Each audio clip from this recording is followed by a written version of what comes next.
Hello, everyone, and welcome to North Carolina Humanities Watershed Moments Statewide Read Finale event. We are pleased to have with us authors Paulo, Boccia, Galoopi, Neil Schusterman, and Jared Schusterman for an exciting author conversation facilitated by North Carolina Humanities trustee Brian Kahn. Over the next hour, you will hear their stories come to life as authors read aloud selections from their books and engage in conversation about the work, the environment, and the connection between literature and a flourishing informed society. This event is the final of our special initiative Watershed Moments. With the health and safety of North Carolinians in mind, in early 2020, we transitioned many of our Watershed Moments events to a virtual space, which has allowed us to connect with even more people than we had originally imagined.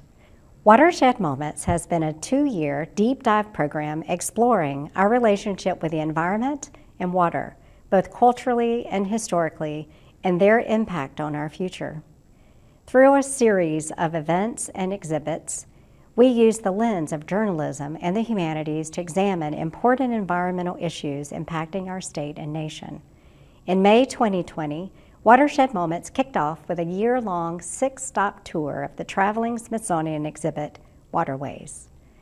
Then, in November 2020, North Carolina Humanities began distributing books for our cornerstone Watershed Moments program, the statewide read of Paulo, Boccia, Galoopi's The Water Knife and Neil and Jared Schusterman's Dry. As you will hear today, these books examine climate disasters and how they're reported by journalists. North Carolina Humanities provided more than 1,000 books to 27 libraries across North Carolina and hosted a series of panels and discussion groups through the spring of 2021. We also partnered with Working Films to host 5 film screenings of the documentary series Revisioning Recovery across North Carolina through summer 2021. This documentary series explored stories of the impact of environmental disasters in American communities. After film screenings, participants engaged in interactive panel discussions about equitable disaster preparedness and recovery. We'd like to thank the Andrew W. Mellon Foundation, the Federation of State Humanities Councils, the Smithsonian Institute, and the National Endowment for the Humanities for making Watershed Moments possible. It's now my pleasure to introduce North Carolina Humanities Program Coordinator and Director of the North Carolina Center for the Book, Melissa Giblin, to begin our event. Welcome. I'm Melissa Giblin, Programs Coordinator at North Carolina Humanities. At North Carolina Humanities, we aim to bring North Carolinians together to have shared experiences around the humanities and dialogue amongst themselves to create understanding and deepen human connections that can strengthen our statewide community. You can learn more about North Carolina Humanities and our programs by visiting our website at www.nchumanities.org. North Carolina Humanities is a statewide nonprofit and affiliate of the National Endowment for the Humanities. Please note that any views, findings, conclusions, opinions, or recommendations expressed by our partners and participants do not necessarily represent those of NC Humanities or the National Endowment for the Humanities. We are so excited to present the culminating event for our Watershed Moments Statewide Read Initiative. Our inaugural statewide book club invited North Carolinians to read 2 selected works of literature, which provided an opportunity for dialogue and connection with one another over important issues in our state and our local communities. This event features a moderated conversation between acclaimed best-selling authors Paulo, Boccia, Galoopi, Neil Schusterman, and Jared Schusterman. The conversation centers on their respective books, The Water Knife and Dry, and how those books explore the themes of environmental challenges and the role that the humanities, specifically literature, plays in fostering an informed citizenry. It is my pleasure to introduce our moderator, Brian Kahn. Brian is a lawyer, co-producer of Charlotte Squawks, and currently serves as a board trustee for North Carolina Humanities. He resides in Charlotte with his wife and children. I will now turn it over to Brian. Thank you so much, Melissa. It's an honor to be moderating this panel of amazing authors. I've really enjoyed their books, and I'll just go ahead right now and start off with a little bit of background of each of the authors. Paulo Boccia Galoopi is an internationally best-selling author of speculative fiction. He's won the Hugo, Nebula, World Fantasy, John W. Campbell, and Locus Awards, as well as being a finalist for the National Book Award and a winner of the Michael L. Prince Award for Excellence in Young Adult Literature. Paulo's work often focuses on questions of sustainability and the environment, most notably the impacts of climate change. He has written novels for adults, young adults, and children, and is currently at work on a new novel. He can be found online at windupstories.com. Jared Schusterman is the New York Times bestselling co-author of Dry and co-author of Roxy, to be published in the fall of 2021. He is credited as a story producer on MTV's Zed, Moment of Clarity documentary, and is adapting Dry with his father, Neil, who's also on this panel, for the screen. Jared has a passion for storytelling across many mediums, with love and multiculturalism as an ethos. Apart from writing with Neil, Jared writes and directs with his partner Sophia under their company Dos Lobos Entertainment. Together, the couple are writing a new YA novel, Retro, slated for 2022. Together, they enjoy traveling the world and learning new languages while living between Los Angeles and Spain. They can be found on Instagram at Dos Lobos. Neil Schusterman is the New York Times best-selling author of over 30 novels for children, teens, and adults. He won the 2015 National Book Award for Young People's Literature for Challenger Deep. His novel, Scythe, was a 2017 Michael L. Prince Honor book and is in development with the Universal Studios as a feature film.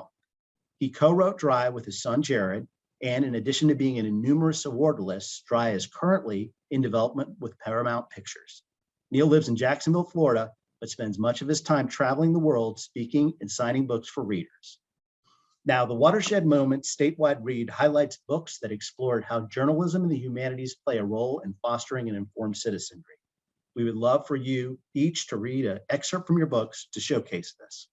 So this is from the very early part of The Water Knife, and it focuses on a character named Lucy, who's a journalist. And at this moment, she's been woken up in the middle of the night by the sound of a dust storm outside of her house, and unable to sleep, she goes to work instead. Lucy opened her computer and scanned her fingerprints on the trackpad, keyed her passwords as the winds continued to lash her home. The house batteries were lower than she would have liked. They had a 20-year warranty, but Charlene was always telling her that was bullshit. Lucy just hoped the storm would pass by morning so she could sweep off the solar panels and get the charge back up. Her dog, Sunny, whined, annoyed by the storm. Lucy ignored him and logged into her revenue trackers. She'd posted a new story with original art that Timo had shot. If she was honest, the pics really told the story. A truck filled with belongings, mired to the hubs in dust, trying to get away from Phoenix and failing miserably. The latest in collapsed pornography. The story was kicking around the net, syndicating and collecting eyeballs and revenue, but Lucy was surprised it hadn't gotten the attention she'd hoped. She scanned the feeds, looking for reasons her eyeball share might have slipped. Something was happening over by the Colorado River. A firefight, a bombing, hashtag Carver City, hashtag Colorado River, hashtag Black Helicopters. Bigger news organizations were already on it. Lucy pulled up video and got a water manager spitting invective about Las Vegas. She'd have pegged him as a lunatic, except for the wreckage and flames blazing behind him, lending credence to the idea that Las Vegas really had rolled in with its water knives and done some precipitous cutting. The balding man was ranting that he'd been abducted by Nevada National Guard and then dumped in the desert to hike his way back to the wreckage of his own water treatment plant. This was Catherine Case, he was saying. She completely ignored we're appealing. We have rights. Are you going to sue? You're damn right we're going to sue. She's gone too far this time. More sites were lighting up with the story. Arizona local stations and personalities beating the drums of regional anger, generating hits in their own ad revenue off of the battlefield images, even as they inflamed local hatreds. More revenue would be flowing in as the comments blew up and people threw the story onto their social networks. Lucy flagged the story for her trackers, but with the storm and the distance, she'd already missed the window to take much credit or do anything except draft off the hits of other journalists. She kicked the story into her own news feeds just to assure her readers that she was aware of Carver City's evisceration, and turned to her own primary sources, hunting for leads in the sloshing sea of social media, stories that she could get to first and claim as her own. Dozens of new comments, hashtag Phoenix down the tubes. Supposed to leave again today, except for another damn dust storm. Hashtag depressed. Hashtag Phoenix down the tubes. How you know you're at the end? You're drinking your own piss and telling yourself it's spring water. Hashtag Phoenix down the tubes. Hashtag clear sack loves. Score, we're going north. Hashtag BC lottery. She'd been tracking Phoenix residents, their hashtags and commentaries for years, a proxy map for the city's implosion, virtual echoes of a physical disaster. In her own mind, she imagined Phoenix as a sinkhole sucking everything down, buildings, lives, streets, history, all of it tipping and spilling into the gaping maw of disaster, sand, slumped saguaros, subdivisions, all of it going down. And Lucy, circling the edge of the hole, documenting. Her critics said she was just another collapsed pornographer, and on her bad days, she agreed. Just another journalist hunting for salacious imagery, like the vultures who descended on Houston after a Category 6 hurricane, or the sensationalized imagery of a fallen Detroit being swallowed by nature. But on other days, Lucy had the feeling that she wasn't so much eroticizing a city's death as excavating a future as it yawned below them, as if she were saying, this is us. This is how we all end. There's only one door out. We all use it. When she'd first arrived in the city as a green reporter, it hadn't felt so personal. Back then, she'd made jokes about the zoners, enjoying the easy stories and the micropayment deposits, making quick cash off voyeuristic enticements for a click-through.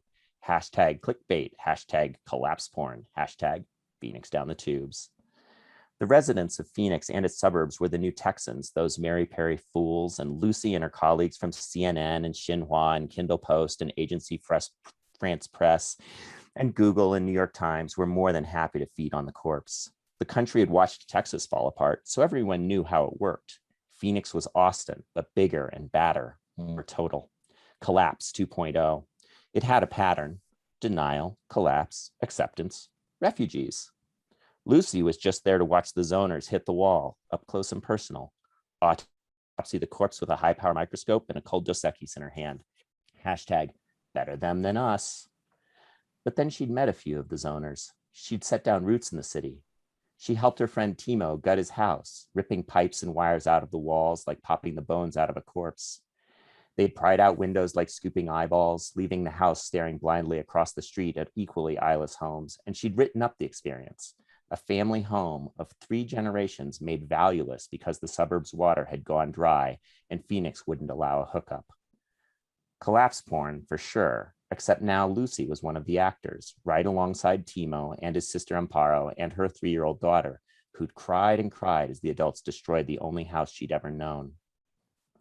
Sonny whined again from beneath the bed as the storm continued to lash the windows. It'll pass, Lucy said absently. Then she wondered if it was true. The weather people were saying they might set a record for dust storms this year, 65 recorded so far, and more on the way. But what if there was no limit to the storms? Meteorologists all talked as if there could be records, and record breakers, as if there was some pattern they could discern. Weather anchors used words like drought, but drought implied that drought could end. It was a passing event, not the status quo. But maybe they were destined for a single continuous dust storm, a permanent blight of dust and wildfire smoke and drought, and the only records broken would be for days where anyone could even see the sun. A news alert popped up, glowing on Lucy's screen. A scanner came alive as well, police bands crackling. Something about it sounded wrong, and it popped on her social feeds too. Cops all over at the Hilton, bet it's bodies, hashtag Phoenix down the tubes. Thanks so much, Paulo. Yeah, you bet. I think Neil, are you next, or Jared, whoever wants to go? Yeah, I'll go next. Just to set up the 3 segments we're going to be reading, we're going to be reading a segment that is at the beginning of the crisis, and then towards the middle, and then closer to the end.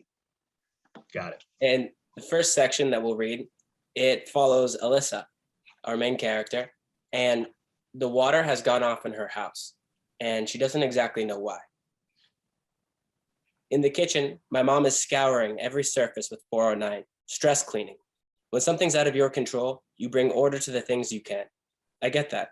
She's never been the type, though, to leave the TV on as background noise, but she has it blasting in the family room. I'm not sure where my dad and uncle are. Maybe back working on his car. I find it odd that I feel I need to know. On TV, CNN is focused on the continuing crisis of Hurricane Noah. I don't begrudge those poor people the attention, but wish some of it would be turned towards us too. Any news about the tap out, I ask? One of the local stations has regular updates, Mom tells me, but it's that brainless anchor I can't stand. And besides, there's nothing new. Even so, I switched to the brainless anchor, who my dad says got his start in porn, although I don't want to ask how he knows. My mom's right. They're just showing the governor's statement from this morning and trying without success to spin it. I switched back to the national news stations, CNN, then MSNBC, then Fox News, and back to CNN again. Every national broadcast is reporting on Noah and only on Noah. Slowly, it dawns on me why. There's no radar image for water crisis. No storm surges, no debris field. The tap out is as silent as cancer. There's nothing to see. And so the news is treating it like a sidebar. I mentioned this to my mom. She stops cleaning for a moment and watches the crawl of secondary stories at the bottom of the screen. Finally, something comes up. California water crisis deepens. Residents urged to conserve. And that's it. That's all the national news says. Conserve? Are you kidding me?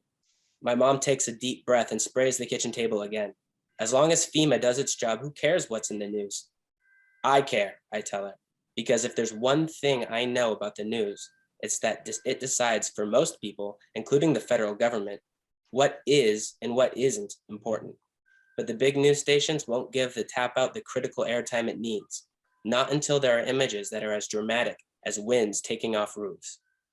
And if it takes that long for the tap out to be taken seriously, it'll be too late. Snapshot, KZLA News. Tensions rise as the Southland enters the third day of the tap out, but government officials say relief is on the way. Local eyewitness news anchor Lila Singh reads her part, then defers to Chase Buxton, her co-anchor, who recites his line from the teleprompter. Meanwhile, the cascade effect that has left more than 23 million people without running water shows no sign of abating. For more, we take you to Donovan Lee in Silver Lake. As they cut away from the studio to the empty concrete reservoir that used to be Silver Lake, Lila reflects on the trials of her day.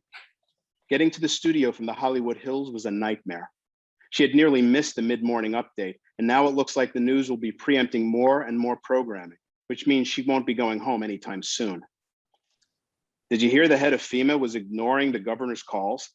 One of the cameramen had told her earlier. No joke, Hurricane Noah is the only thing on FEMA's radar right now. At that moment, their producer had passed by and admonished them both, as if Lila had been doing anything more than just listening. We deal in news, people, not rumors. The control booth cuts back to the studio from the Silver Lake report, and Lila quickly brings her thoughts back to the here and now. Thank you, Donovan. In the midst of the mayhem earlier today, the government had this to say. They roll a tape that the station has been playing over and over throughout the day, and Lila listens for the umpteenth time, still trying to figure out if there's anything in the governor's voice betraying a deeper truth that he hasn't shared with the press. Federal emergency management is aware of the situation, the governor says, and we are told that tankers of potable water are on their way from as far as Wyoming to satisfy Southern California's immediate critical need. Wyoming, thinks Lila. How long will it take water trucks to get here from Wyoming? I want to assure the people of Southern California, continues the governor, that help is on the way. Mobile desalination plants are going to be in place up and down the coast to turn seawater into drinking water. Everything possible is being done to alleviate this situation. Thank you. Then he leaves, as always, dodging a barrage of questions. The camera's red light blinks on, catching Lila a bit off guard, but she's a professional. Rather than stumbling, she just pauses, making the moment seem intentional. At this time, she reads, everyone is advised to stay indoors to avoid heat stroke and stay tuned for more information. That's right, Lila, Chase says, and everyone should refrain from any sort of strenuous activity. Exactly. The best way to conserve water right now is to hold on to the water your body already has. There were 2 full pitchers of ice water in Lila's dressing room when she arrived that morning. Just thinking about them now makes her want a nice tall glass. We'll be back right after this. Then they cut to a commercial. Lila relaxes, looking at her briefings of the upcoming stories, how the zoo is handling the tap out, a man who was shot while trying to get water from a tanker truck heading for a hospital, and, just breaking now, the first official death from dehydration in San Bernardino. Chase turns to her, raising an eyebrow. "This is bad," he says, with the same vocal inflection with which he might have said, "This is fresh," back in the days when he was a voice actor on fast food commercials, although rumor had it he did other sorts of work. But like their producer said, they deal in news, not rumors. And yet all we do is tell people to stay calm and keep watching. What are we supposed to tell them? Go scream bloody murder naked through the streets? If it'll help them get through this, then yes. Well, Chase says with an irksome smirk, that would make quite the story. When the afternoon report is over, Lila goes to her dressing room only to find that both pitchers are empty. Someone, or maybe multiple people, has pilfered her water. More is on the way, a nervous intern promises. 10 minutes max. But 10 minutes later, neither the water nor the intern are anywhere to be found. In the hallway, Chase is on the line with his agent, the speakerphone blaring his personal business to anyone who cares. The agent's telling him that if he handles this just right, the crisis could propel him onto the national stage, a spot on CNN maybe. "I hate that you're using this as your personal pole vault," Lila tells him. Chase just shrugs and continues his conversation. While Lila has her own career ambitions, she's not the jackal that Chase is, scavenging a future from the bones of the present. She looks out a window, trying to get a true view of this crisis from 43 stories up. Down below, there are crowds in the street. Are they demonstrating? Is it water distribution? From this high up, she can't tell. Suddenly, she feels claustrophobic in this tower, isolated. Then more reports of dehydration deaths begin to roll in as the afternoon churns on.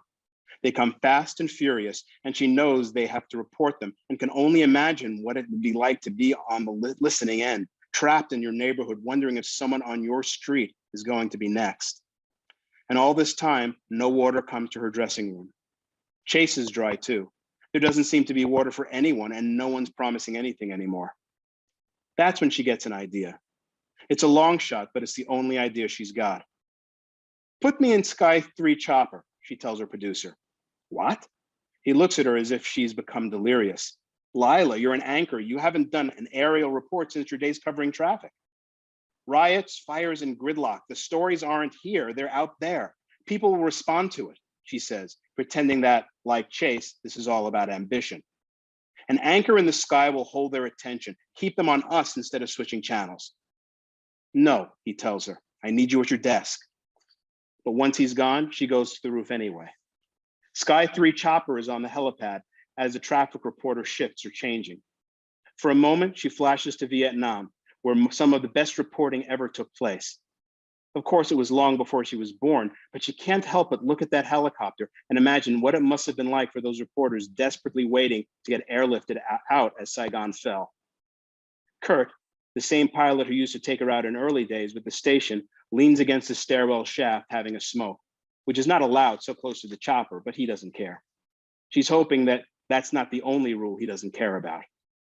"Kurt, what's the range of your chopper?" "About 250 on a full tank," he tells her. "Right now, probably closer to 200. Why?" She takes a deep breath. "I need a favor." 5 minutes later, they're soaring away from downtown LA, heading east. And once she feels they've put enough distance between themselves and the newsroom, she texts her producer. "Taking Sky 3 to Arrowhead. We'll report on refugee situation." She sends it, thinks for a moment, then texts, "Cover for me or fire me." There, it's done. Whatever happens now, she'll be in one of the few places that still has water. The high lakes might be below their usual water line, but they're still lakes. She takes a deep, relieved breath, feeling a sense of connection to her fellow journalists all those years ago as they boarded helicopters halfway around the world to escape the Viet Cong. Okay, and we have 1/3 section from Dry. And this is when all of our characters, we're back to our main characters, they've escaped from the area that they live in search of water, in search of family. And they come across a boy in a great gated community who has been swindling people with their cars, buying things from them, amassing PlayStations in return for water bottles that he has. Kelton is already growing impatient. The water here is tainted.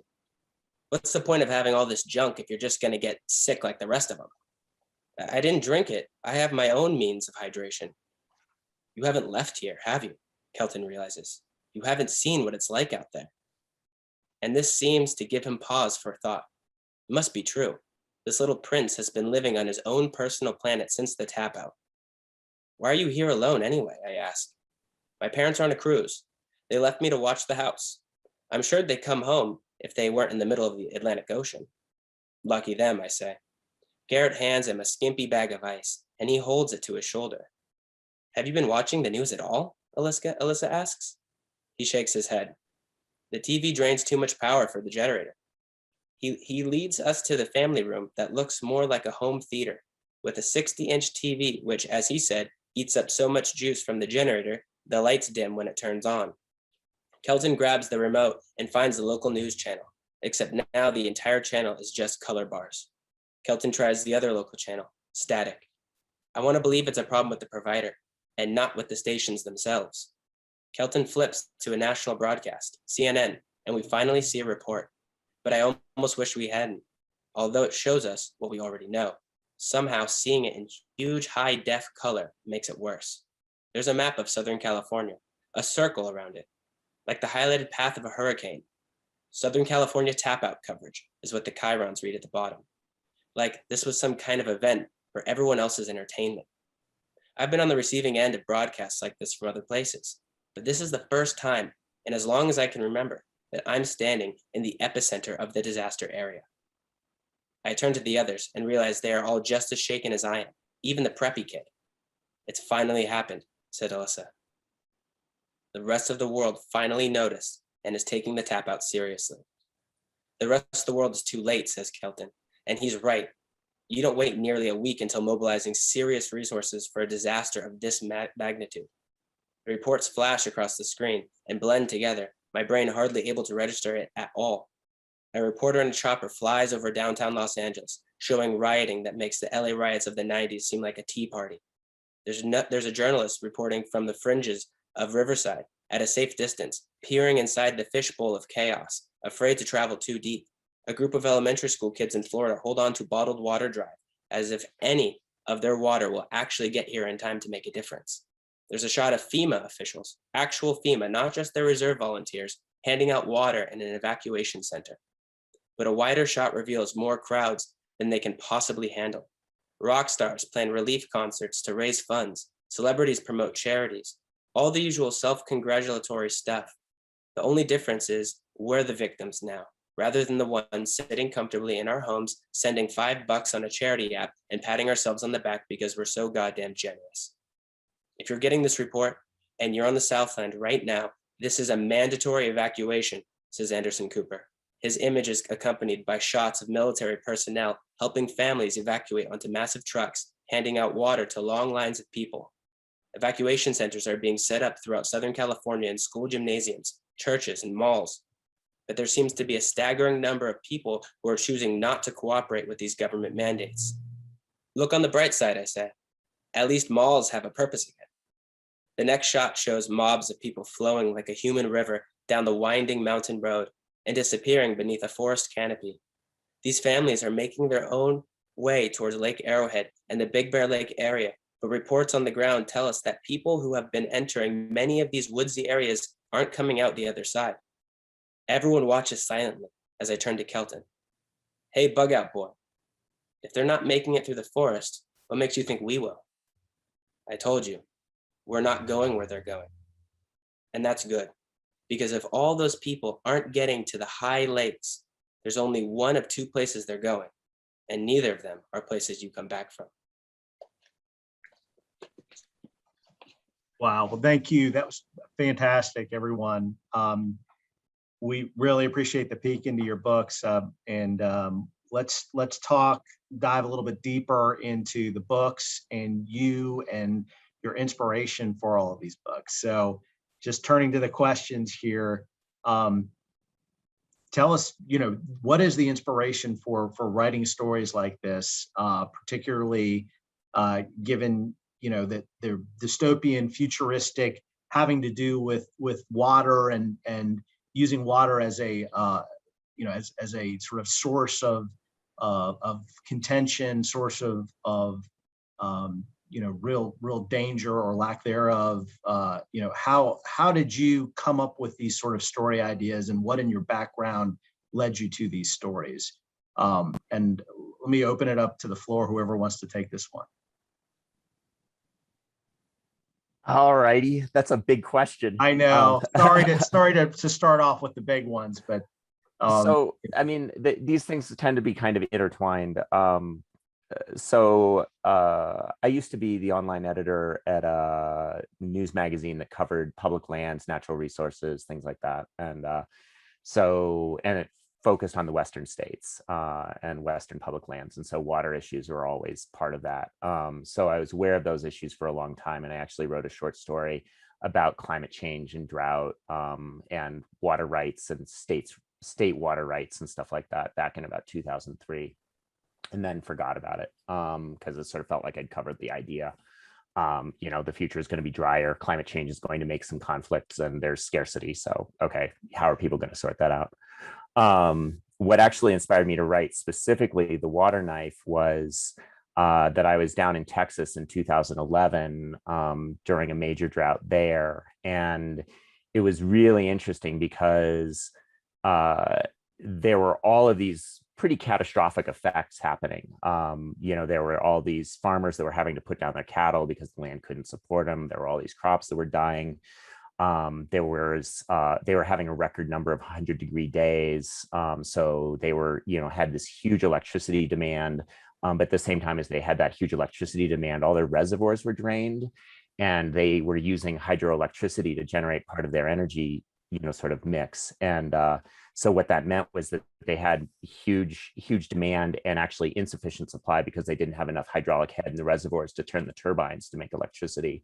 So they were having rolling brownouts through the state. And there were all of these sort of like, cascading things that were going on. And it was interesting just to see how many different spots water was kind of affected. I mean, it wasn't just like, oh, you should be conserving water out of your tap. It's like, oh, actually water is also your electricity, things like that. And there were towns that were also going dry at that point where their aquifers, they were pumped dry. And so they were having to truck in water and stuff. So all that was going on. At the same time, Rick Perry, who was the governor of Texas at that point, and was also a presidential candidate, was going around and encouraging people to pray for rain. And to me, as a science fiction writer, one of the things you're doing all the time is you're looking around at the world and asking yourself, if this trend goes on, what will the world look like? If this trend becomes the most dominant trend, what will the world look like? And to me, those two pieces together were really interesting. Massive drought, coupled with the idea that this drought pretty much matches what climatologists predict future normal will look like. And you take that idea of like future normal, extremely dry, coupled with a political system that seems to live in a magical universe and is relying on magical thinking rather than engaging with actual, serious problems that are coming at us. So those two things coming together, that's what made me think that I needed to write Water Knife. The idea that like there are real changes coming for us and they're serious, and we have politicians who are living in denial and magical thinking. Okay, what kind of world do you get? You get the Water Knife. It's a stupid future, honestly. It's an avoidable future, but it's kind of maybe the future we deserve. So that was the starting point for the whole thing. And then as for why drought and things, you're looking for a specific thing that you can talk about, something like climate change, and you're looking to be able to set it in a way that you can make it understandable for people. And that's going to make, certain decisions automatic. You need to find a region that's vulnerable to that. You need to think about, so the Colorado River Basin is that vulnerable area where you have so many states and so many people all depending on a single river flow. So here's a spot to look at like this complicated problem of like how many people all need water and for all the different uses they have. Thank you. That's a great answer. That's encyclopedic, right? Well, we've got time, and I really appreciate. I mean, obviously, there's so many factors both in your background and in current events that sort of lead you into this story. Jared, Neil, thoughts on just sort of general inspiration for your books as well? Well, I mean, Sure. for us, it started where we were sitting in the car in traffic, in Southern California traffic, heading to a meeting on a different project. And we started talking about how, in disasters, the first thing to go are the roads, because everybody's trying to get out and the roads become impassable. And we started talking about what kind of, disasters are, the first thing you think of in California is an earthquake, but there are other things that can happen. And then Jared started talking about this idea of 3 days to animal. Yeah, I have a good friend who's in the Army, and he's kind of explained to me a lot of, social Darwinism, and one of the concepts being within 3 days of losing any major commodity, whether that be water or electricity, all of society will devolve into sheep or wolves. And what will you be? And I thought that was such an interesting concept. And learning to write, I learned to write through my dad, through reading his books, through working with him. One of the things that he's taught me was, you have to have the right social issue, but there's always 3 or 4 different components that come together to make the timing perfect to come up with that idea. And one of those 3, I guess, columns would have been a 3 days to animal. And then we were driving. We saw the almost impassable freeway. Everything was really dry because we were in a drought that summer. And then my dad came up with the idea of, hey, what if that 3 days to animal concept was ignited by the droughts? And the idea of the taps suddenly turning off in all of Southern California, I mean, 24 million people without running water, what would happen? And so we started to research it. And, when we realized how possible it was, we got really scared. We realized this isn't so much science fiction as it could be prophetic. I mean, it could happen at any given moment. And so we realized this was a story that was definitely important to tell. Neil, that's an interesting point. And one of the other questions that I wanted to ask everybody sort of follows on to that, which is, if you're thinking about the future and you're thinking about sustainability, what role do you think, science fiction writers, climate fiction writers play in that and in maybe introducing ideas? You're up, Neil. Okay. I think you could say that these are cautionary tales, but even more than cautionary tales, they're consequence tales. They make us start to think about what the consequences of our actions are as individuals and as a society. I think one of the biggest problems in society is that we act without really considering what the consequences are, or the same thing with inaction. Inaction can be as deadly as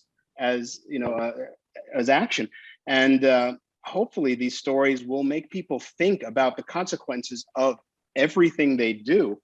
A comment that I got back from somebody, which I think really illustrates this point, is that I was at a conference and a teacher came up to me who was teaching dry to her students. And she said, I know this is going to sound silly and nutty, but ever since reading dry, I stopped showering. I stopped shampooing my hair every time I shower. Now I only shampoo my hair like just every 3rd shower, because I know that I'm saving a little bit of water. And the thing is, that adds up. If everybody who read dry showered a little bit less, that would start to make a difference. And so it's a matter of everybody starting to take personal responsibility for all of these things. And that will hopefully lead to society taking responsibility for these things as well. Paulo, yeah. Yeah, one of the things that I think about fiction is that, fiction functions as sort of an empathy engine. It lets you live in the skin of another person. It lets you experience different kinds of lives. You can be, a different gender, you can be a different race, you can live inside of somebody else's world and see through their eyes. You can live on the far side of the planet and get a better sense of what that place is like, all of those kinds of things.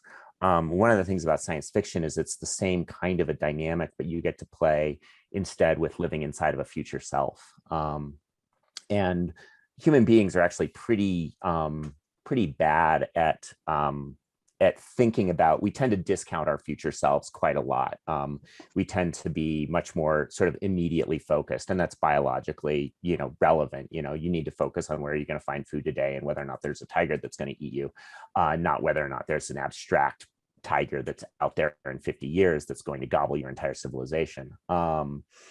And so, one of the things that we sort of deal with is like when you're talking about things like drought or climate change, specifically climate change, where it's a big, complex, messy, distant problem, is trying to find a way into that so it's experientially meaningful. And so I think one of the things that, stories like this can do is they can give people an experience of living in that future self so that they can actually empathize with that future self, with their child's future life, whatever that might be, and start to have an idea that, oh, gee, maybe my, petroleum-based society isn't so great after all. Maybe there's something else that needs to be happening.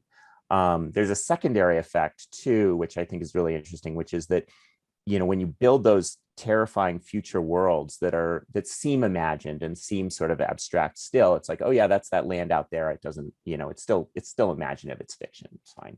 And you come back to your present life, but then you open your newspaper and you see, for example, that Lake Mead is at historic lows and there's a shortage that's been declared on the Colorado River and all of the states are fighting over water. Suddenly what happens is people are like, oh my God, this is exactly the way that this book I read goes, except for that book is horrifying.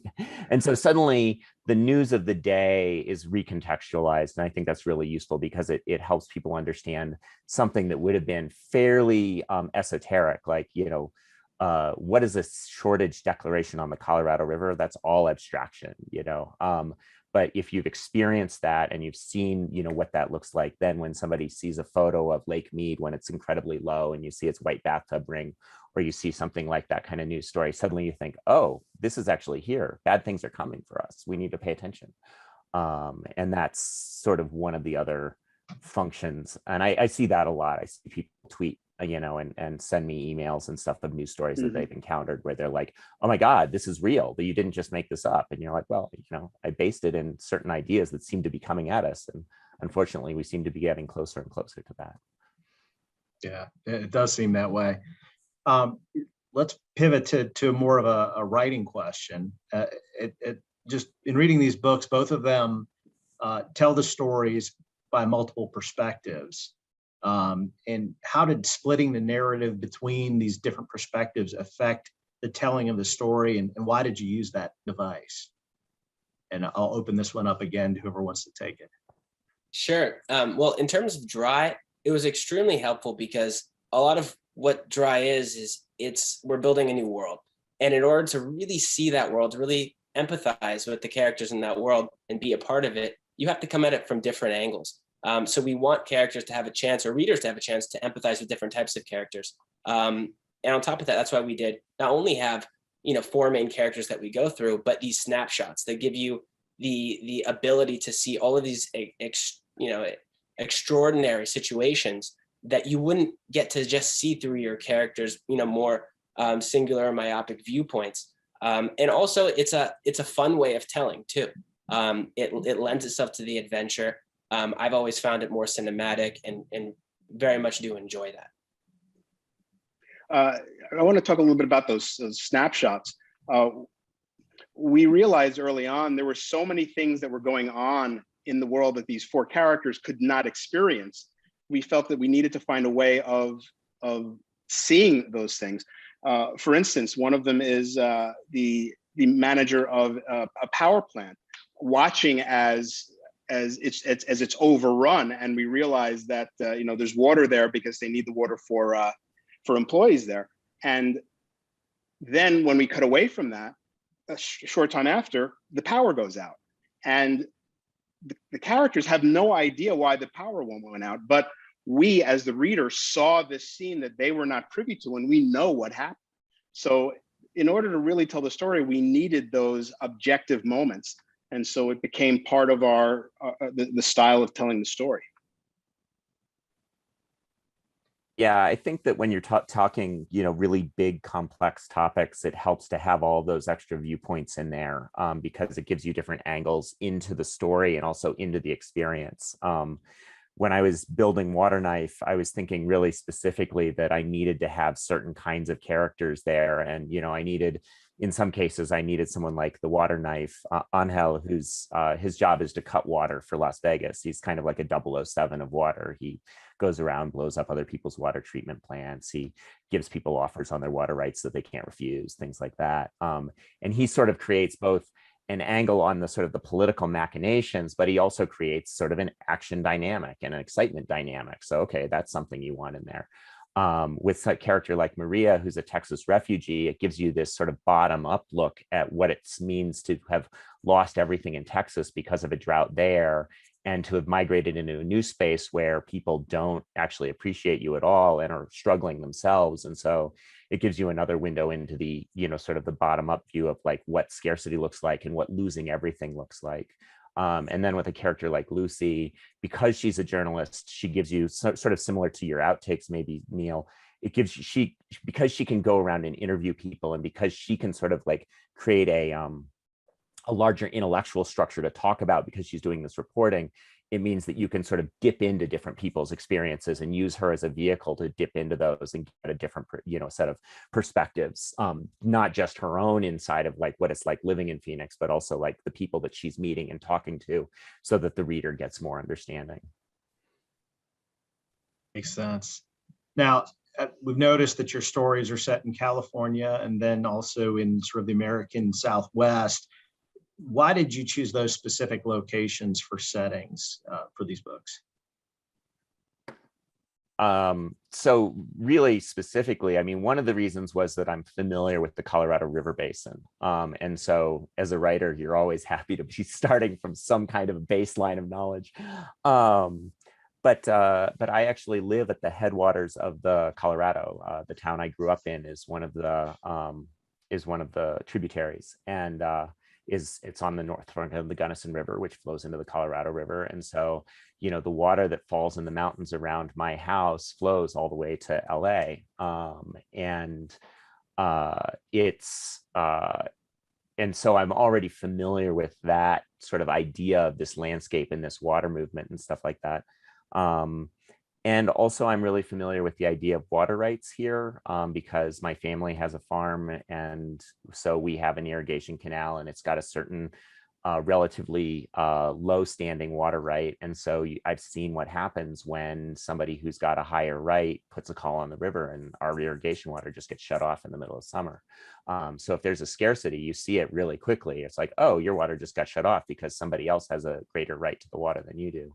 And so all of that kind of combined, and then I'm thinking about like the states, and it's similar between the states. California has a certain, 7 million acre feet right to water from the Colorado River, or things like that. And that's sort of an absolute right. And what does that look like? So part of it was that, just that regional kind of knowledge, but also there are a lot of really specific things that make the Southwest fascinating just because of its vulnerability. We know that it's had mega droughts in the past. From climate data, it says that like that's where we're headed again. There's everything sort of points to sort of more scarcity. And at the same time, what we've seen is explosive growth all across the Southwest, explosive, increases in demand. And so, we're overutilizing something that's actually stretched thin already and is going to be more stretched thin in the future. So it's almost a perfect place to sort of examine questions of scarcity and conflict. Yeah, to go off Paulo's point, it's I mean, for me, I grew up in Southern California, so I grew up with always hearing the climate data, always hearing these frightening, almost sci-fi feeling warnings of what will happen if we don't turn off or don't conserve more water. So it was always just kind of a part of my DNA growing up, and being something that me and my dad wrote together. It was also really helpful to be able to empathize with our characters and build this story around something that we knew, around places that we knew. And I feel bad putting my own hometown through all of that, but we did. and characters probably aren't very happy either. Nor is my rival high school that we definitely turned it into Destroyed it. a refugee You camp totally with body destroyed bags. it. Yeah. didn't you? Yeah. Oh, wow, I didn't realize that was a rival. Okay. So, Yeah, so it's it was a nice little when you can go personal. pick a little fight inside of your writing, isn't it? Like, So it was fun to do that kind of thing, and Yeah, I we found it gave our very- neighborhood where Jared grew up dysentery. So nice. the gated Nice. community in which I the grew gated up. community, dysentery. yeah, we wiped it out. Yeah, I But, blew up one of our yeah, so local it was- dams. That was Oh. yeah. And Nice. California just take it out. Like, I love that. I love that. All right. So if we're going to get into this, I'm fascinated. Let's put you guys all in your books. What characters are you most similar to, and where sort of in your worlds in these books, you know, where do you come out? How do you survive or not survive? It's a really good question. I think that there is a little bit of all the characters in all of us. That was kind of like our point. You know, everybody has a little bit of the, of Alyssa being, oblivious about water until suddenly it's an issue, and having to take charge. Everybody has, a little bit of Kelton in them. You know, the kid who thinks that, who's been raised a certain way to think certain things, and then suddenly realizes, no, that's not right. That's not going to work. And the characters are kind of archetypes that I think everybody can relate to, and that was kind of like our point. If I was anybody, I'd probably end up being one of the refugees. I more and more like you like to think that you're the smart person in the room, and that you're going to be the person who sort of evaluates the situation and gets out ahead of time, or sees the problem on the wall or whatever. And certainly I've spent my entire life looking at climate change and writing about it and obsessing about it and stuff like that. And one of the things that's kind of fascinating to me is, like, the time to leave is always the time before anyone thinks it's sane to leave. When all of your indicators already say it gets worse, don't stick around, just watch it happen. And yet I think I'm one of those people who continually sort of optimistically keeps hoping that, like, what I think is going to happen isn't really going to happen. I was really surprised recently. My hometown, Paonia, had a water shortage a year and a half ago. And it was really fascinating. What basically happened was that the town water system sprung a leak. This is a town of about 2,000 people. It's a very small town up in sort of a mountain river valley. And the system sprung a leak, and it drained for a long time, and nobody noticed that we were draining our reserve tanks, because the water, normally when you spring a leak, it sort of bubbles up to the surface and stuff. But in this particular case, it had the pipes had broken right near the river. And so the water had spilled into the river, and nobody was noticing. And so the tanks drained and drained and drained and drained and drained. And so by the time somebody noticed, it was like, oh, we're really, really low. Okay, so then you fix the problem. But then it turned out that at the same time that all of this was happening, there was we had been through a drought, and all of that summer had been a drought. And so our aquifers were really low. And so the recharge rate on our springs was really low as well. And so the amount of recharge that we were getting to refill our tanks was incredibly slow and low. And interestingly, this was happening in, like, I guess around December, and we'd actually had a huge amount of snowfall, but you needed that snow to melt to sink into the aquifer so that it could actually be flowing into your storage tanks. And so there was water that was theoretically available, but you couldn't get to it. There was water that you lost, and then you're sitting there trying to figure out how to refill. And we ended up actually having to truck in water. And it was really interesting, like, okay, nobody can flush their toilets. There's there are these sort of help trucks that are showing up at town hall and out in front of the local supermarket and stuff like that, where you could all get a 5-gallon bucket of water kind of thing.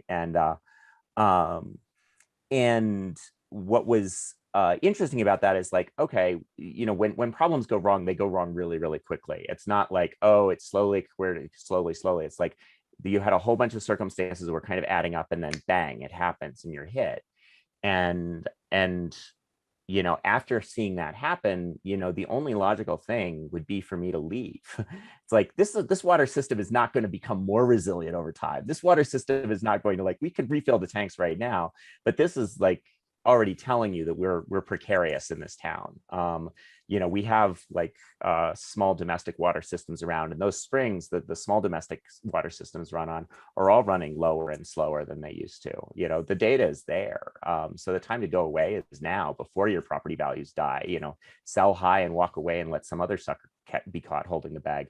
And yet here I still am. and it's like, it's really interesting to sort of hold those two ideas in your head. Like, I think I'm smart. Oh, I'm also watching myself do something incredibly stupid day in, day out. I'm in denial still, even though I think I know the information. Somehow I don't know the information. So yeah, I'm pretty much sure that I'll be one of those, like, you know, helpless refugees wandering around going like, I wish I'd done something sooner. It's a frog in boiling water Yeah. Scenario, right? Very Yeah. much. Yeah. You know, as they say, you know, you're, as a writer, you can only be as smart. Your maximum of intelligence is your smartest character in your book. Yeah. And our smartest character in the book almost dies. So I don't know exactly where that puts me. Well, I'll give you credit. I feel like the smartest character makes it out. You're probably okay, but Okay. You only All right, hope we are as smart as our characters. Right. So just another interesting point that's similar in both books. You use the perspective of and experiences of journalists to illustrate how reporting and access to information plays a role in informing citizens, particularly in crisis situations. How does the humanities discipline of literature, storytelling, in-depth reporting, you know, how does that foster and inform citizenry, and how did that sort of theme become part of your books? I think in Dry, one of the things we wanted to show was how the media tends to tell us what's important. And the media tends to be very driven by things that are sensational and visual. And so the tap out, as even in that excerpt, it's kind of like a creeping cancer. It's not something that is visual until it's so bad that there are optics to use. And by that point, your attention has been so sent to other things that people don't realize it until it's too late. In the second section, you had the character who was the reporter, who was realizing how bad it was getting and was the one who figured out a way to get out. And finally, in that third excerpt, it showed that the media finally reporting on what was really happening, and it was way behind the curve. So the media can be incredibly helpful in informing people, but at the same time, it can also be problematic in that it serves its own needs as occasionally, instead of the needs of the viewers. So working in journalism and working for a nonprofit newspaper, one of the things that really stood out to me was the kinds of things that we could cover as a nonprofit versus the kinds of things that a for-profit organization could cover. We tended to cover things that were wonkier, were quieter, were more behind the scenes, that weren't as dramatic. And we had exactly the readership to show for that. We had a very, very small readership. And oftentimes when you're also telling a lot of these stories that you're digging around and like learning about, oh, gee, it turns out this endangered species is probably going to go extinct, or, oh, gee, you're figuring out the mechanics of forest fires or whatever. If you tell too many depressing stories, you lose even more readers. So even if you tell somebody an important story, they don't necessarily want to hear it, or they can't take very much of it. So if we're telling a story about natural gas extraction and how it all works and how all the laws are tilted, in the natural gas industry's favor, et cetera, et cetera, et cetera, somebody's going to be like, wow, that's really useful. And I'm now really depressed. And then they cancel their subscription. And we used to get people who would like actually send us an extra check while they were canceling their subscription. Like, oh, I'm so sorry, I can't take this anymore, but keep doing that good work. Like, I'm out.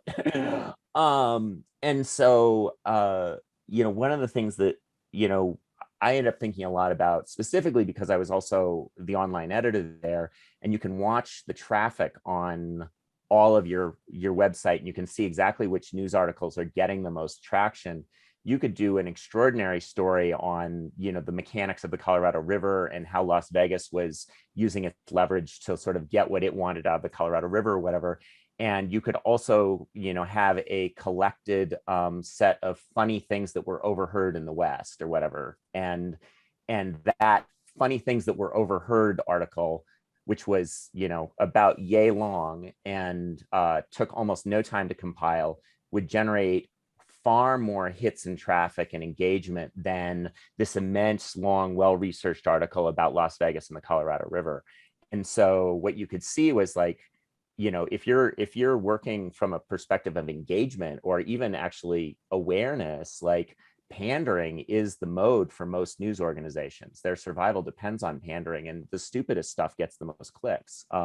There's a reason why certain things surface to the top of our, so the top of their web feeds and stuff like that. And it's all because those things are generating the most revenue. One of the things that means is that like the stuff that we need to know is going to almost always be buried underneath the stuff that we like to know. And that's not the news organization's fault. It's actually our fault. It's news organizations will give you what you want.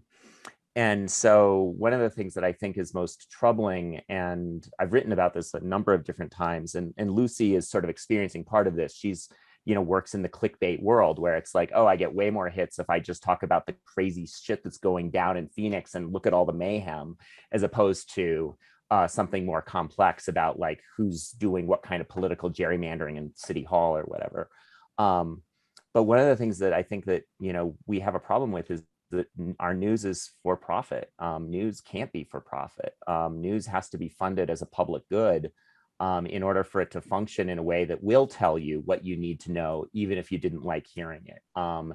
And, we need, the moment like we dropped things like the Fairness Act, and the moment we started allowing the news hour to be an advertised news hour on television, the moment you allowed television to become, or news to become entertainment, those are the moments when like we as a society started going blind, and we continue to do that. I mean, and so, yeah, it's a huge thing. And yeah, I keep thinking about it. Now, on top of that, of course, social media, there's a profit in actual rage as well, and conflict. So not only is there a benefit from giving people the wrong things, there's actually a benefit from a material cash benefit from hyping people up so they can be angry at each other.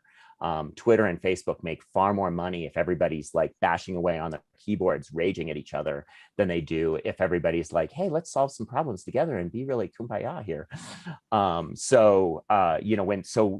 We can see something like that with something as simple as the coronavirus issue, where this should have been a simple public health problem simply solved. And instead it's become a massive cultural conflict point. And all of that is profitable for news media. They get to just like, in social media, news media, when they all mix together. So because everybody's clickbaiting away on the thing that makes them the most angry. So.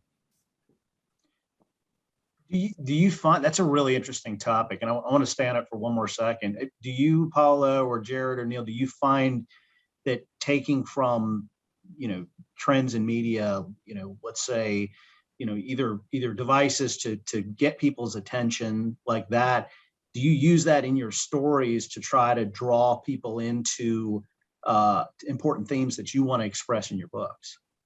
Oh, of course, that kind of sentiment has to be there, and ever so increasingly. I mean, from the time that we wrote Dry to now, things have changed so much. I mean, now we're not competing with other books. We're competing with not just television. We're competing with phones. We're competing with a 7-second video that's so incredibly stupid and engaging. And they have to be, or their friends, complaining and texting, and what are you going to do? You're going to put down the book, you're going to keep reading. So we got to be that engaging. And more so we've found that's kind of the competition and the way to be thinking. And it's so much about, and because we're telling stories that we feel are very relevant and important, it really is a spoonful of sugar to help the medicine go down. And as long as we're always thinking that way, we can always be informing and always be keeping our readership. So Yeah, are you it thinking used to about, be. are you thinking about phones dinging next to the reader while they're, I'm thinking about, is this line interesting enough to be more interesting than the phone dinging? Yeah, and also, it used to be that you had to grab the reader on the first page to keep them reading. Now you have to grab the influencer on the first page, because the influencer's take on it is more important than anything that you wrote, because it's the influencer that's out there that is getting the book out to people, and people are trusting what they're seeing online. And so it's almost like, where the best advertisement is this, is word of mouth between readers on social media and influencers. And so it's a whole paradigm shift as to how to get to the audience. The audience is now the people with the loudest voice. Yeah. I definitely sort of think about the entertainment quality of the stories I'm writing. I want to write stories that people want to be sucked into and will be sucked into. I think that, you're, as much as you might have some other idea that you want to explore, some other agenda or some other value system you might want to surface or whatever, stories have to function fundamentally as stories first. And if you're, you can add the tinsel around the edges or whatever, but the story fundamentally has to be, that's the primary objective. If you're going to write novels, like, you're telling a story and you have to stay close to that idea all the time. And I think that oftentimes with especially with sort of message fiction, there's a real danger of like fading into didacticism or sort of tautology, sort of almost. And so you really have to keep your eye on the ball and say, I'm trying to entertain people. I'm trying to engage people. I want interesting characters who have interesting problems, and and by the way, you might also end up thinking a lot more about how Lake Mead is draining out. But holy cow, I really like Maria, and I really think it's great that, she did X, or I really was sucked in by Angel when he was doing Y or whatever. And, that you want the characters and their struggles and lives to be the thing that's like holding the reader through, and they feel lively and genuine enough that that's no longer some sort of didactic essay. That's actually a genuine experience and an honest one, honestly told. that's great. That's great. That's really interesting perspective on sort of what you have to keep in your brain while you're writing all of this and entertaining the readers. If I can ask, what are you up to now? What are the things that you're working on, or what's coming out in the near future that excites you? Well, Jared and I have a new book coming out in November, and it's called Roxy, and it is right there, and it is our take on the opioid crisis. And the basic concept is, what if these drugs are kind of like the Greek gods? They are personified. They exist in this eternal party in the sky, and they come down to earth to mess with us. Roxy is OxyContin, and she is beautiful, she is seductive, and she will destroy you. Wow. And then apart from that, I'm working with my partner Sophia on a novel that right now we just delivered, called Retro. And that's essentially about what if a big company like TikTok comes to a school and says, we're going to give you guys a scholarship to whatever school you want to go to if you can make it the entire year without technology. And it becomes this big challenge called the Retro Challenge for all of these students to go through. But then when they start to realize things are much more sinister than they thought as characters start to disappear. So it's all about their journey, learning about themselves and their journey to find out exactly what's happening in this mystery. And that comes out in 2022. And is it set in present day, or is that's set in present day? Okay. So less dystopian, more could happen. Paulo, how about you? I haven't been writing for a while, or I've been writing a lot, but not selling a lot. I've been holding a lot of stuff back. And I just finally sort of, over the last couple of years, I've been sort of playing with a project and finally decided I was going to actually put it out in the world.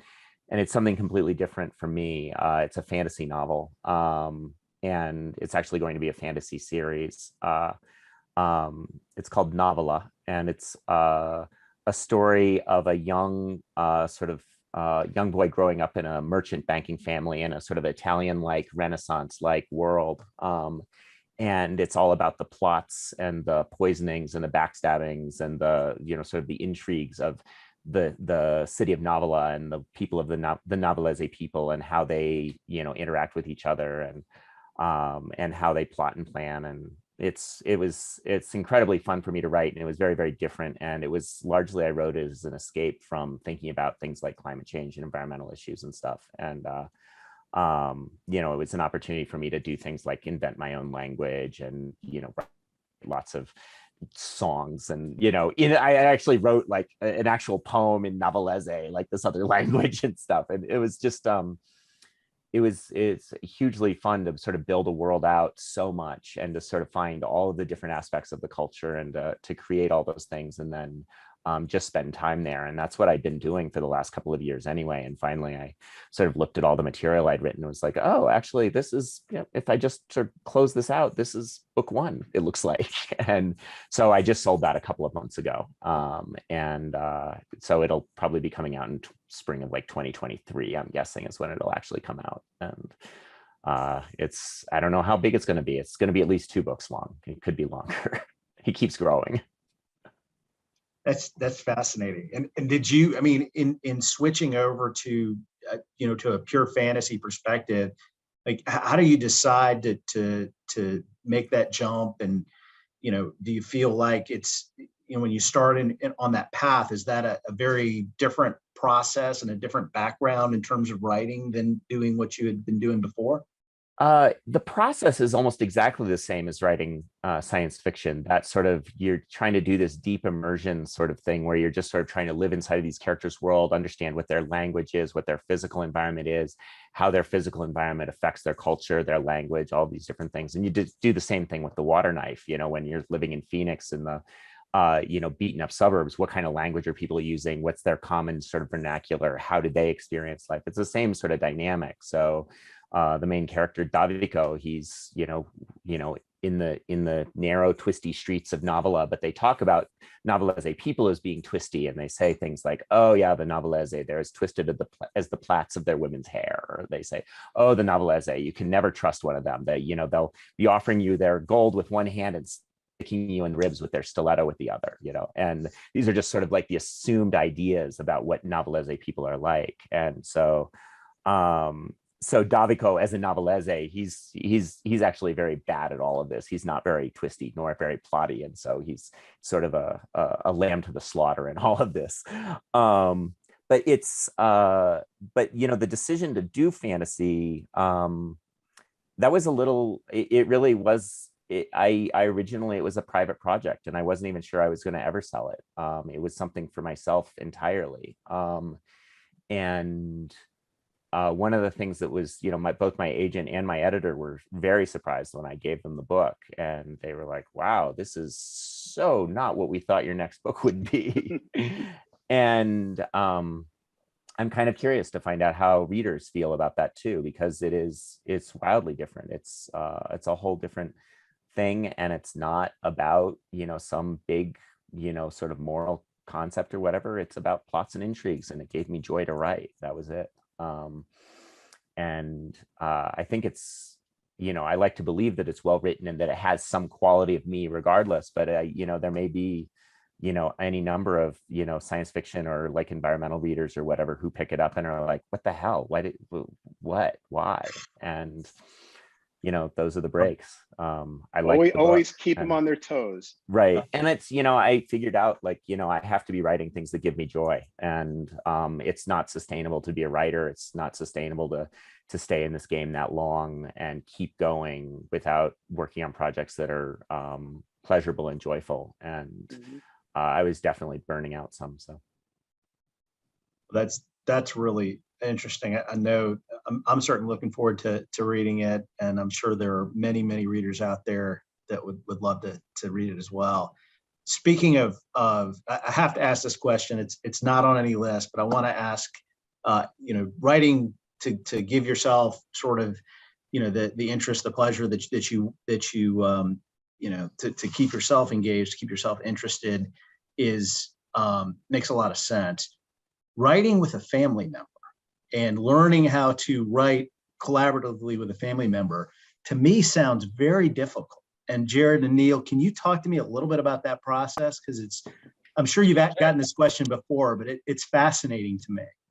Well, it's actually incredibly easy. There's that. The hard part is after You have a good he comes to relationship behave a little then. more, it's actually, whenever we're doing something creative, I mean, it's such a joy.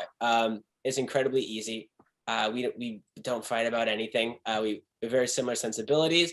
I learned a lot from my father as my mentor growing up writing. So he also molded me in a certain way that does fit perfectly together. And sometimes when we're writing, only our editor can really see what I've written versus what he's written.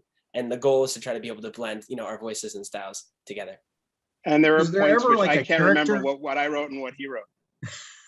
Is there ever a character arc that one of you thinks should go one way and another thinks should go the other way? And how would you resolve something like that? Usually when we get to points where we have different opinions on something, we generally just come up with the synthesis that is, a third option that's better than what either of us had. And so then we just get reinvigorated by it and then move off in that direction. We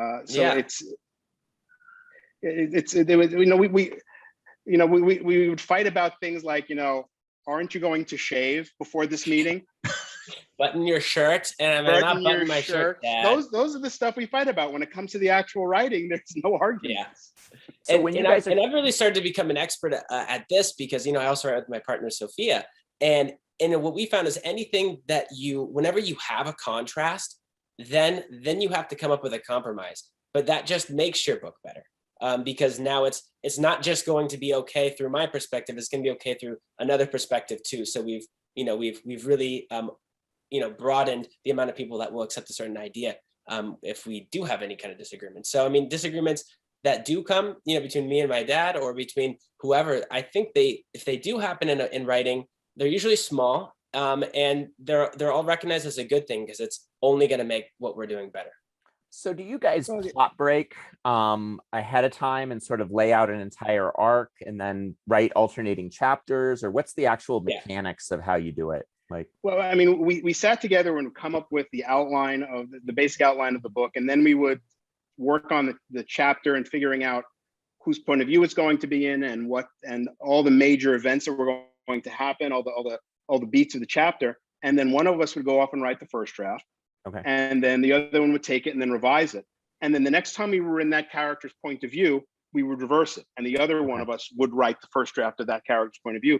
Yeah. So we both wrote in all the characters' voices.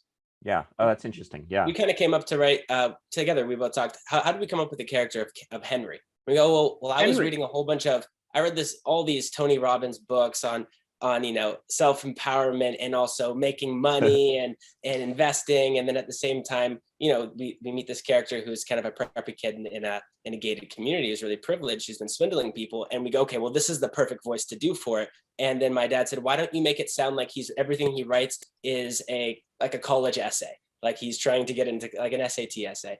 And then bam, that was it. And I ran with it. And then from there, he would have his notes and his tweaks and things like that. And then he would pick it up. And then we did vice versa. He started Alyssa and some of the other characters, and then I would follow that rhythm. So we kind of come up with it together and then just trade off.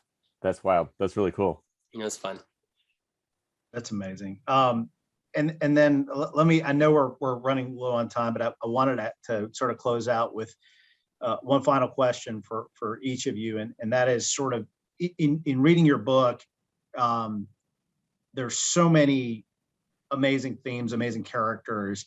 If you had to just have your reader walk away with just sort of one, feeling, thought, idea from each of your books, what would that be? I know, big question to start, big question to end. Sorry about that. I would say, think of the consequences of your actions as an individual and as a society, and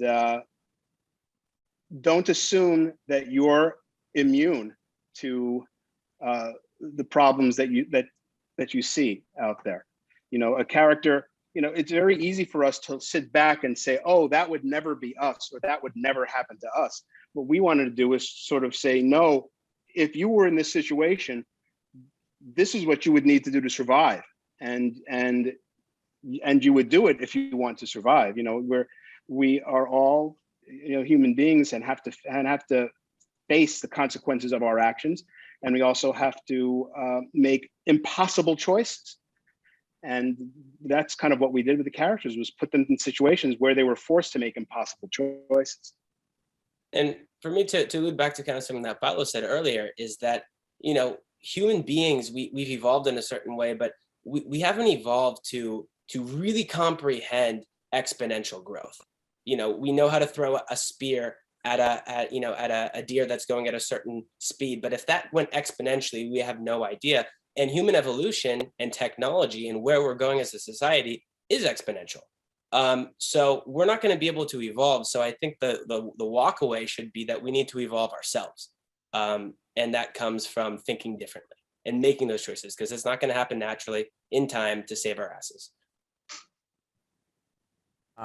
Yeah, I think a lot about Maria as a character, and one of the things that she's sort of enraged about as she goes through her journey is how adults and older people sort of are living in a past idea of what, you know, what's right or what should be or what's, you know, whatever. And she's just trying to figure out how to get through the devastated world that the adults have handed off to her, basically, and left her entrapped in. And one of the things that's like, you know, we as a species and as people, we have this assumption that because yesterday was a certain way, that tomorrow will be a certain way. And it's no longer true. What was yesterday is so historical, and what will be tomorrow will not relate to it particularly. What our version of America will be, what our version of politics will be, what our version of the environment will be, are all changing rapidly. And so we need to orient ourselves away from what was and into what's coming, and adapting to that and planning for it. One of the things that's most powerful to me about The Water Knife is that this is genuinely a stupid story. It's the future where nobody plans, where you just leave it to a couple of corporations to try to, you know, monetize the situation as best they can, and everybody, you know, the rich, you know, maybe get away with it and the poor suffer, and it's a mess. Whereas, you know, with collective action and serious thought and real effort, those are avoidable situations, and that future is an avoidable future. You can build a good, resilient, wealthy, successful future, but you have to start with looking at what the reality is that's coming at us. Well, thank you all so much for spending this afternoon with us. On behalf of the North Carolina Humanities Council, we really appreciate your insight. We love your books. We look forward to the next ones. And I think Melissa's coming back to close us all out. Thank you so much, Brian. And on behalf of North Carolina Humanities, we thank Brian Kahn for moderating today's conversation, for Paulo, Boccia, Galoopi, Jared Schusterman, and Neil Schusterman for their excellent conversation, all of their thoughts, and sharing portions of their books. If you were intrigued by the excerpts that you heard, please go check out The Water Knife and Drive to read in full. And of course, keep an eye out for their upcoming projects. Thank you so much, and everyone have a great day. Thank you. Bye. Thank you. Bye-bye.